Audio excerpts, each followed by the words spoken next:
Hi, my name is Josh Fry and I'm a sports coaching student at the University of Central Lancashire. Today I will be exploring the question and trying to understand what is talent. Firstly, let's look at the definition for talent. Weyand et al. 2008 said that there remains a lack of consensus in relation to how talent should be defined or identified. Therefore, after researching talent, I have come up with my own definition. Personally, I would define talent as performing a skill or a number of skills or even an activity to an above average standard naturally and consistently. I came up with this definition based on Trankel and Cushion 2006, where the words skill, natural abilities and talent are mentioned and are linked together in the same text. Now we know what talent is, let's ask the question, is talent natural and genetic or nurtured and developed? This is a big question and one which is argued throughout the academic world. In my opinion, you're born with the skills and abilities that have to be picked out and developed further for you to become talented. Baker 2007 agrees and supports my theory, suggesting that there is no evidence in genetic studies to indicate that expertise spontaneously appears and that most researchers say that for a performer to reach an elite level, deliberate practice is necessary. However, someone who disagrees with myself and Baker is Slobard in 1996, who believes that achieving high performance in sport and music is a result of special gift or natural talent. So as you can see, the debate is ongoing. So at what age can we start to identify talent? This is another ongoing debate that can be a matter of opinion. These are the key stages of talent identification. This process will help sporting organisations narrow down what they are looking for and help them find the talent they want. Court 1999 refers to the age range of 13 to 15 as the specialisation years. His findings suggest that at this stage athletes gradually decrease their involvement in various extracurricular activities and start to focus on one or two specific sporting activities. So this proposes that the age which we identify talent is younger than 13 to 15-year-olds. However, sometimes this can be taken to the extreme. An example: Bryce Britts, 20 months old, and he became the youngest ever professional footballer back in 2013 when he signed for Belgian club Racing Boksburg. After seeing him kick a ball, they now feel like they can develop that into talent. So why are people like 20-month-old Bryce Britts being identified so young as having talent these days? Tucker 2014 says there are three main reasons that clubs consider when identifying talent so young. One is strategy. Sport is very competitive these days and clubs may be looking to as young as possible to gain a competitive advantage over their rivals. Another reason is tactical.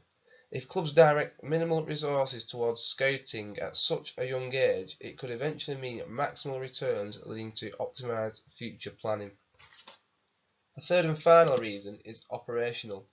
This involves clubs identifying, selecting and managing young athletes into senior level with maximum efficiency and effectiveness early. Is it always young performers that are identified though? Bailey et al. Found two contradictory findings. He found that Abbott 2002 had said the majority of young people identified as talented do not go on to elite or sub-elite careers. But he also found that Bloom 1985 had conversely said many adults, elite performers, were not identified through the standard talent pathways, nor were they gifted children. A recent example of Bloom's theory is former Bradford, Leeds and Hull KR and England forward Jamie Peacock. He only started playing at the participation stage at the age of 18, before Bradford picked him up and threw him into the first team, making his professional debut at the age of 21, which for these days is quite old. Even though he did not come through the conventional talent ID system, he is still one of the most successful players in the Super League era.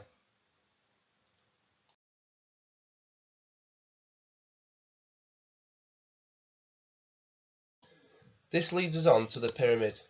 Performers in sport drop out at each level of this pyramid.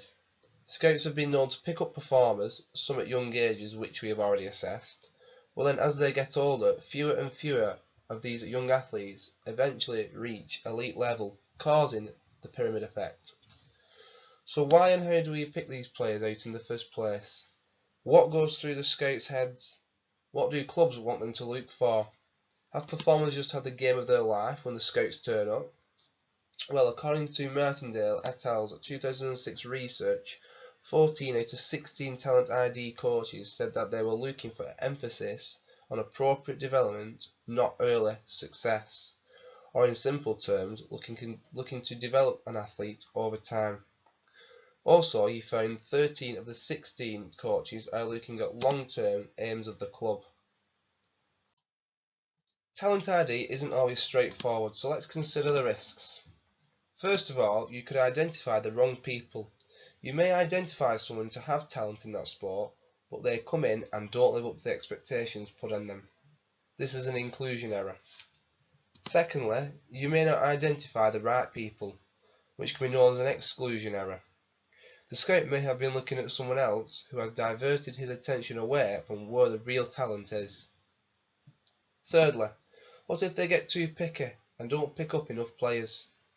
They will be short. This will be known as an infrequency error or a shortage error. All these risks could mean that you create the wrong environment for a performer at every level. You might have a footballer playing in Sunday League who was overlooked when he was going through the talent identification stage, and now the team he plays in aren't to his standard. Similarly, you might have a player that you have identified as talented, and now he is playing at a level that is too difficult for him. That's everything from me. It's been a pleasure. Thanks for watching. I hope this video has been informative for you about talent and what it is. Thank you.